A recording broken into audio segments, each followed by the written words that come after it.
Bueno, vamos a comenzar a hacer el repaso, Namaste, de filosofía. Estábamos repasando lo que habíamos visto, estamos casi cerca de donde habíamos quedado.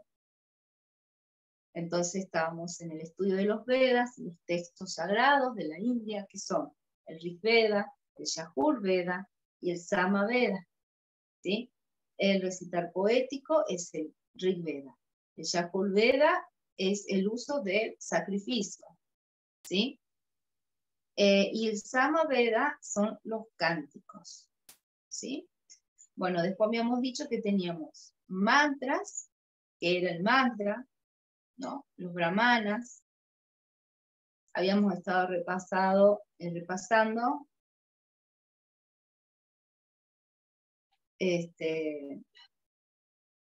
que hay 3 tipos de mantras. Está el Rig, que son los versos de alabanza. Está el Layus, que está escrito en prosa y propone que solo pueden ser murmurados en un sacrificio de fuego. Y Sama, que son los versos métricos para ser recitados durante las ceremonias de la planta Soma. Se debe tener en cuenta que tanto el Yajur Veda como el Sama Veda contienen muchísimos textos del Rig Veda original. Luego tenemos los Upanishad, ¿sí? Que eran los, le llamaban que eran como los renegados de los Vedas, que se habían ido al bosque, entonces se acuerdan, y transmitían las enseñanzas desde otro lugar, diferente a las formas antiguas. Después uno de los textos sagrados también era el Bhagavad Gita, ¿no? En donde hacía una descripción general del Bhagavad Gita, y lo estábamos leyendo, y iba coincidiendo con la lectura del Gita que estábamos haciendo antes de la vacación. Bueno, acá hace un resumen en donde dice que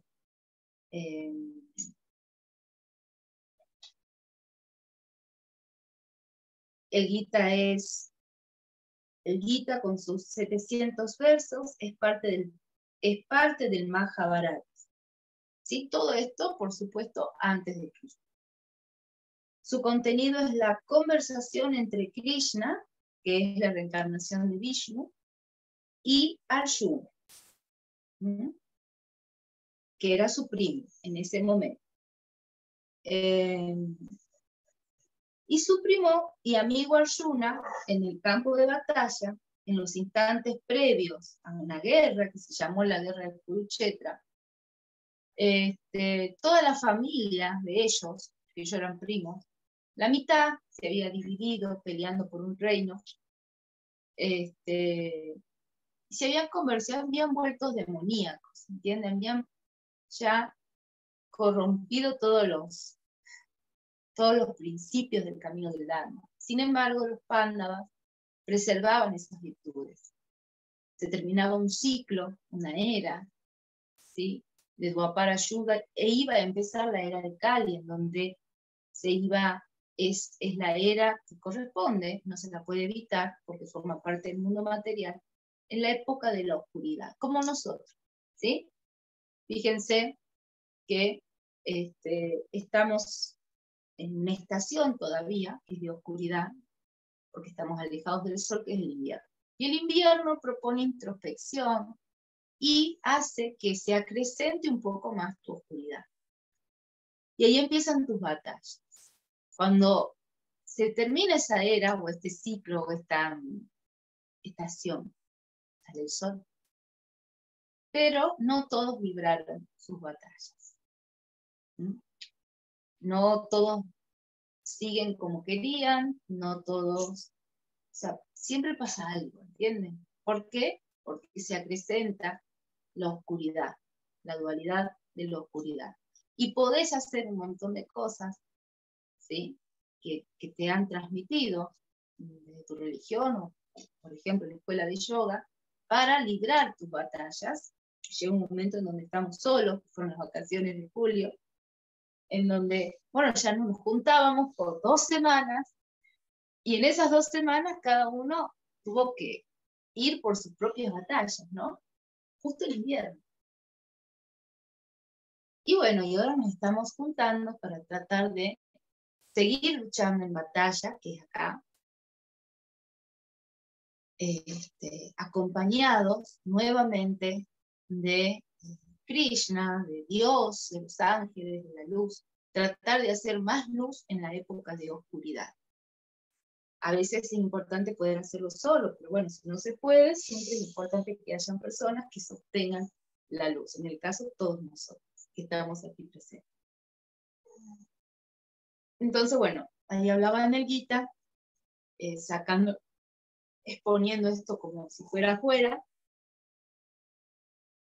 que ustedes tienen partes internas con muchas tendencias que nos alejan, que nos llevan a estadios oscuros y perversos, de autodestrucción, de autolimitación, de autonegación, para seguir en un lugar cómodo, aunque hayamos querido el cambio. Y las virtudes te despiertan, te dicen, no, vamos, hagamos el cambio, sostengámonos en esto y pensemos positivo, nos tomemos lo bueno, vamos. Y sobre todo trabajar con ustedes mismos. Porque muchas veces cuando entramos en estadios de oscuridad, como tenemos negación con todo lo que habíamos empezado a hacer, empezamos a fijarnos demasiado en los demás, a juzgar, a criticar, para poder justificar la debilidad y alejarte de muchos lugares, o de personas, o de responsabilidades. Entonces, esa es la lucha, ¿no? De que uno vive diaria, pero también en este cuento épico, en estos textos sagrados, está puesto, ¿sí? Está puesto en donde le dice que se divide en 2 familias, y una de ellas se vuelve demoníaca, con malas tendencias, ve siempre todo lo feo, trae conflicto, trae división, intereses, ambiciones, egos. Han hecho un montón han tenido un montón de actitudes para con sus primos que son los pandas, rompiendo la ley del Dharma, como engañándolos, mintiéndoles, haciendo cosas que no provienen de la bondad, de la compasión, sino del enojo, de la negación, de la oscuridad, ¿no? Cosas que se han perdido, ellos han perdido. Bueno, hoy por hoy, la humanidad son casi todos demonios. Ya casi son pocos. Hablábamos ayer con un amigo, sin ir más lejos, en un recital de rock. Yo me acuerdo cuando era más chica, me voy a un recital de rock. No sé qué pasó adelante, pero se venía una ola de personas corriendo, la policía por detrás, los perros, y yo veía que se venía ese y empecé a correr. Todos corríamos hasta que cayó una chica. Todo el mundo le pasaba por encima.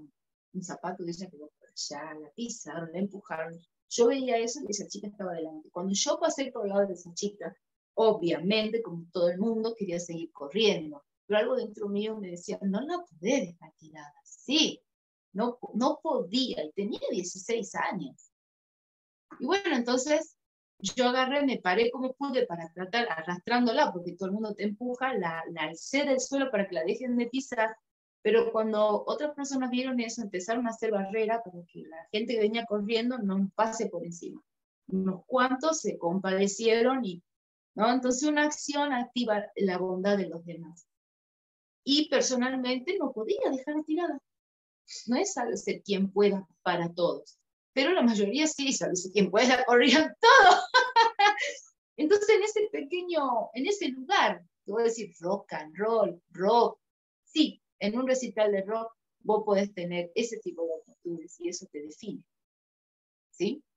Entonces, cuando los momentos son peligrosos, cuando son difíciles, y no tanto un montón de otras cosas que a veces decimos para justificarnos, juzgamos, nos alejamos de los demás, porque ver lo feo todo el tiempo para alejarte de algo bueno, quiere decir que te estás pudriendo por dentro. Porque ver lo malo lo hace todo el mundo, pero poder ver lo bueno en los demás hace un mundo mejor.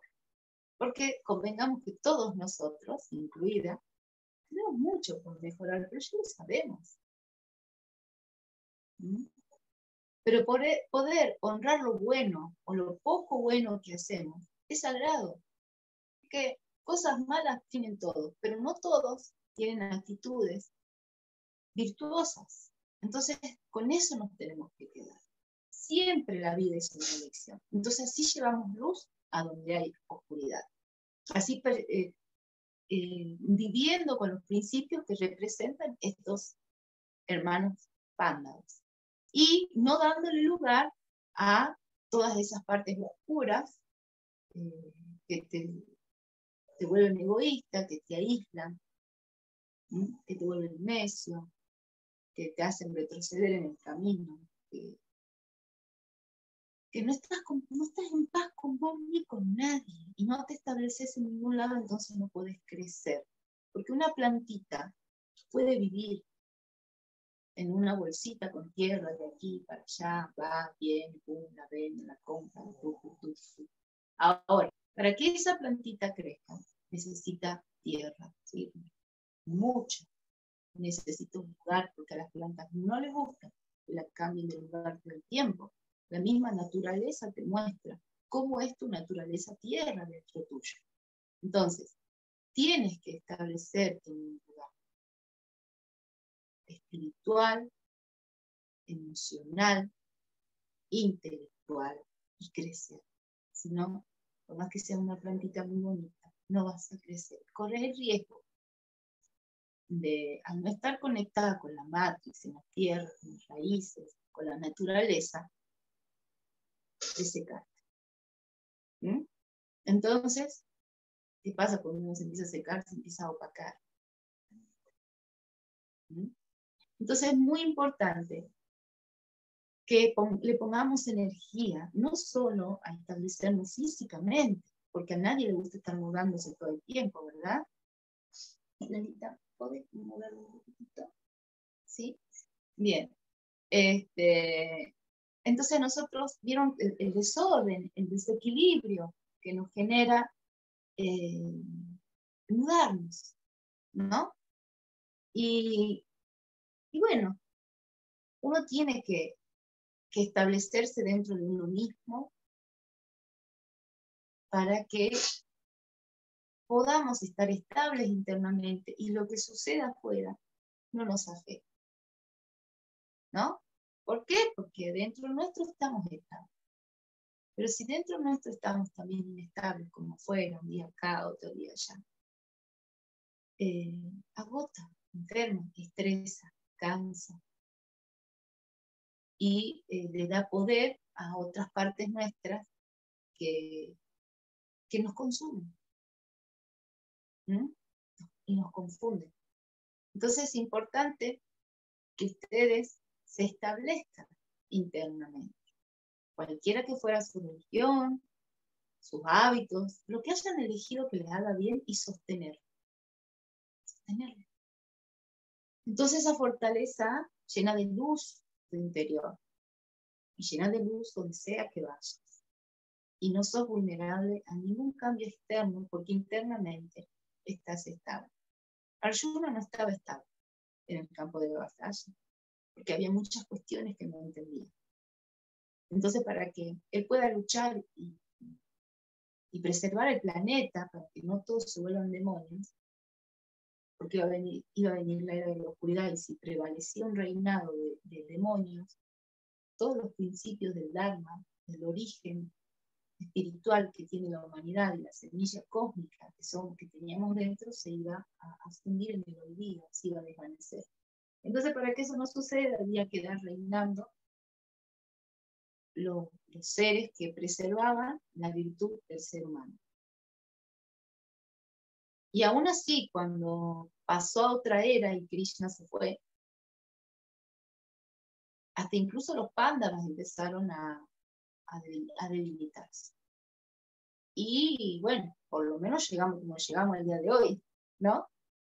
vinieron muchos avatares para tratar de preservar también esa luz y el camino verdadero, cuando se empezó a desvirtuar con cuestiones demoníacas, como ser el fanatismo, el poder a través de la palabra de Dios, las políticas, las ambiciones que hacían hacer templos de demasiado oro y creer que las donaciones y todos esos tipos de sacrificios purificaban el alma. Entonces vino Buda y vino Jesús y dijeron, no es así, y bueno, ¿no?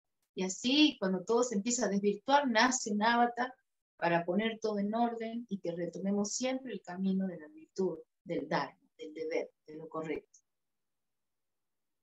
Bueno, el Bhagavad Gita está basado en esa época antes de Cristo, cuando Arjuna, que era un ser maravilloso, fue amigo de Vishnu como avatar en forma de Krishna, que hacía de primo de Arjuna, y que iban juntos a un campo de batalla para luchar con los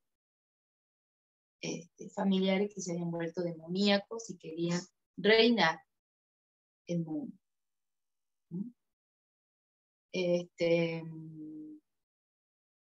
Entonces hizo una gran batalla, se los eliminó a los demonios y reinaron la virtud. De todas formas, como era la era de Kali, quedaron cuestiones demoníacas y hoy estamos ya empezando a salir de Kali Yuga, tratando de recordar nuestra semilla cósmica, nuestras memorias espirituales, para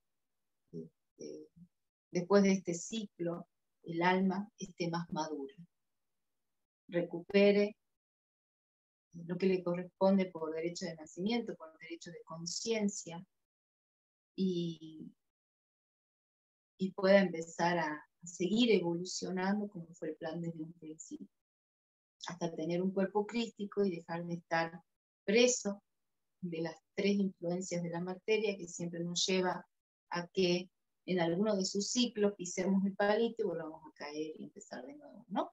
Entonces, por ahí estos encuentros, las lecturas, la religiosidad de cada uno, los principios de cada uno, son los que nos sostienen en un estado, ¿sí?, que cada vez debe ser más permanente, para que bajo cualquier circunstancia estemos en paz, estemos calmos, claros, bien con Dios, y no enojarnos porque algo no nos salió bien, entender de qué se trata.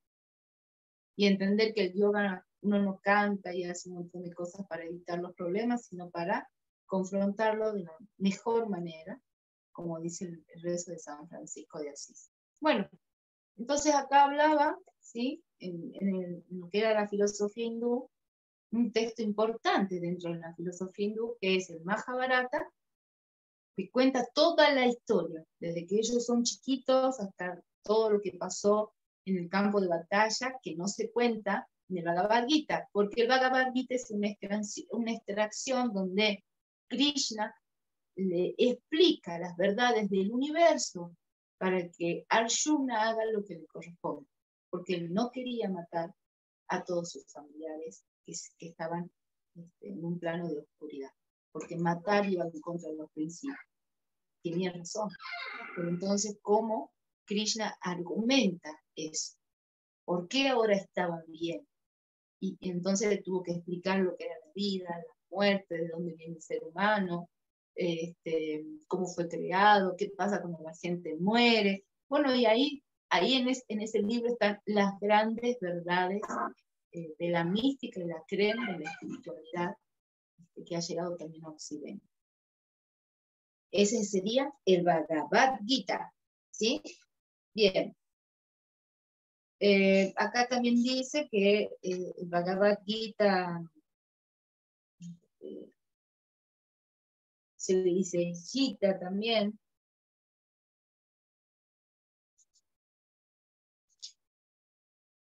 Y bueno, acá habla un poco de la antigüedad, del Bhagavad Gita.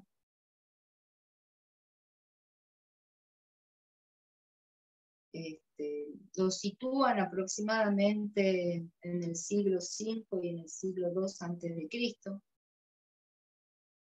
basándose en el Mahabharata.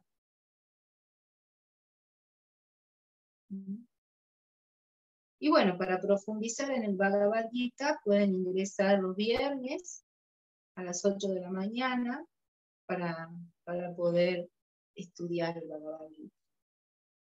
El análisis del contenido según el Manual de Filosofía dice que es un manuscrito del siglo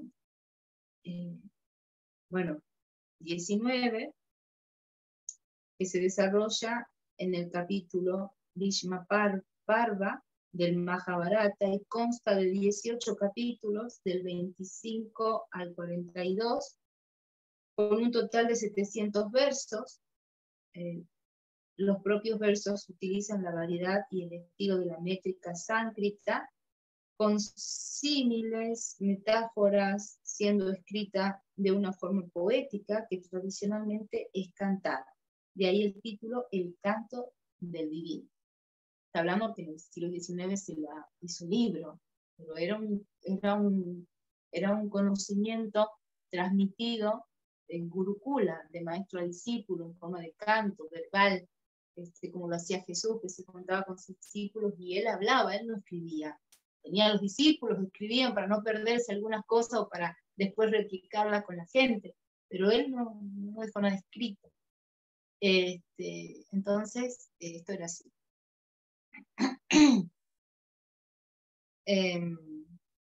Bueno, luego de hablar del preludio del Gita, ¿sí? Habla, por ejemplo, de los puntos y los temas que desarrolla Krishna, la sabiduría que le entrega a Arjuna, que es quién es Ishvara, ¿no? Habla del Dios controlador, dice que está Ishvara, que es el Dios controlador. El Shiva Atma habla del alma viviente. El Prakruti habla de la materia. Karma, ¿sí? Que es la acción y el deber.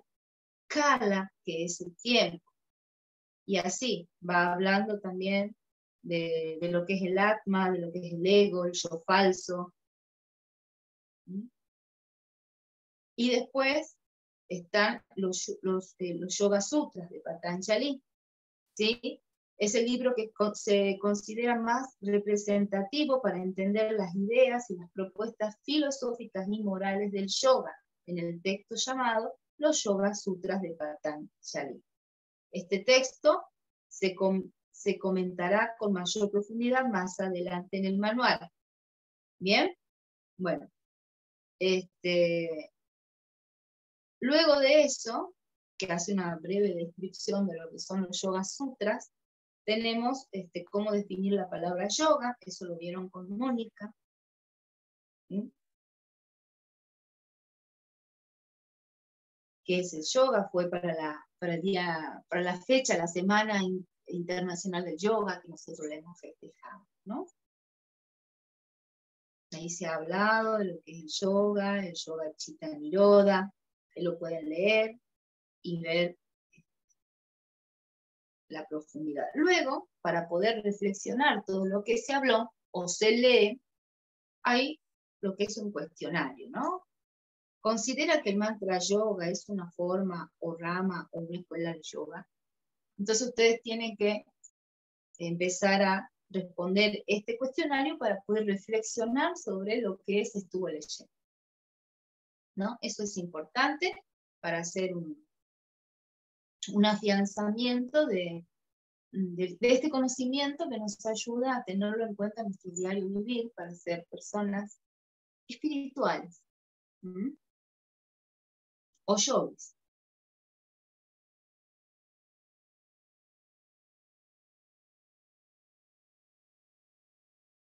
Luego habla de que, después de que habla de lo que es el yoga, dice que el yoga tiene diferentes ramas, diferentes formas, como por ejemplo el mantra yoga, el kundalini yoga, el laya yoga, el hatha yoga, el raja yoga, el patanjali yoga, el bhakti yoga, el shanti yoga.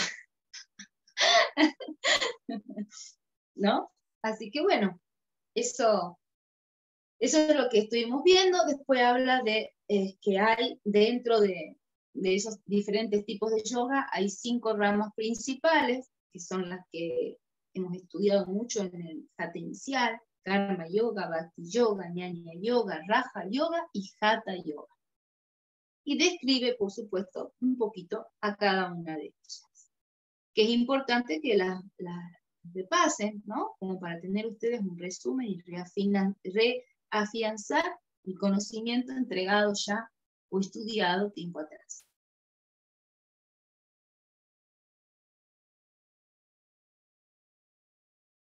Bueno, dentro de lo que son estos tipos de yoga, tenemos que tener en cuenta que el Raja Yoga tiene el camino óptimo, ¿no? O los ocho principios, que son yamas, niyamas, asanas, pranayama, pratyahara, dharana, dhyana y samadhi. Y eso hay que repasar, qué significa cada uno de ellos, ¿no? Bueno, con respecto a eso,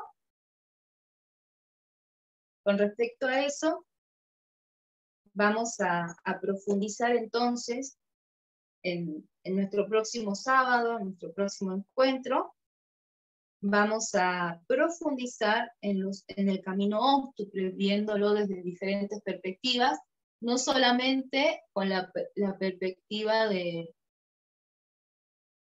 ya estudiamos en Hatha Yoga, sino desde la perspectiva filosófica hindú, que profundiza, que nos da la posibilidad ya de grabar dentro nuestro esos principios para siempre estar autoobservándonos cuando el cuerpo enferme, cuando no nos sintamos bien, cuando nos duela la cabeza, cuando estemos enojados, decir, yo no soy esto, algo está mal. Entonces, observar cuáles son los yamas, los niyamas, y ver qué es lo que nos está pasando, ¿no? Y usar las técnicas, asanas, pranayamas, concentración, observancia, meditación, para poder reencontrarte con tu verdadera esencia y vivir en paz, con felicidad y disfrutando placenteramente de este néctar que es divino. Vivir realmente bien. Así que bueno, acá quedamos entonces. Todos los que están, traten de leer hasta aquí, traten de hacer ese cuestionario para que sigamos avanzando. No nos va a faltar poco.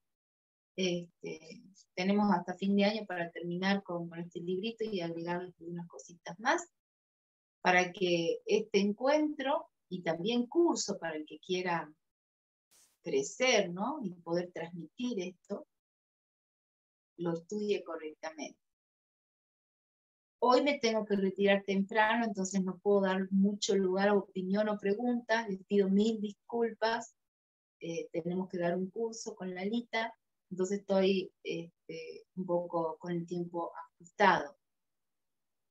Gracias por el canto, por acompañarnos, por sostener con su presencia la luz y el pilar de este espacio del alma para todos.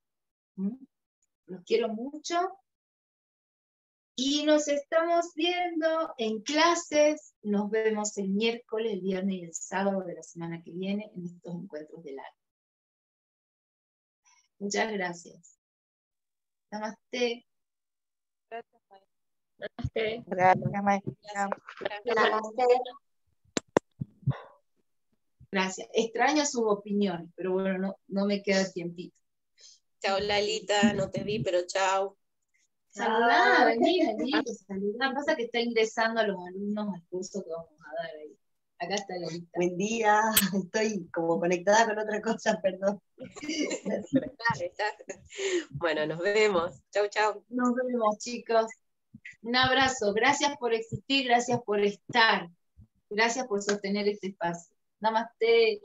Abrazo, namaste.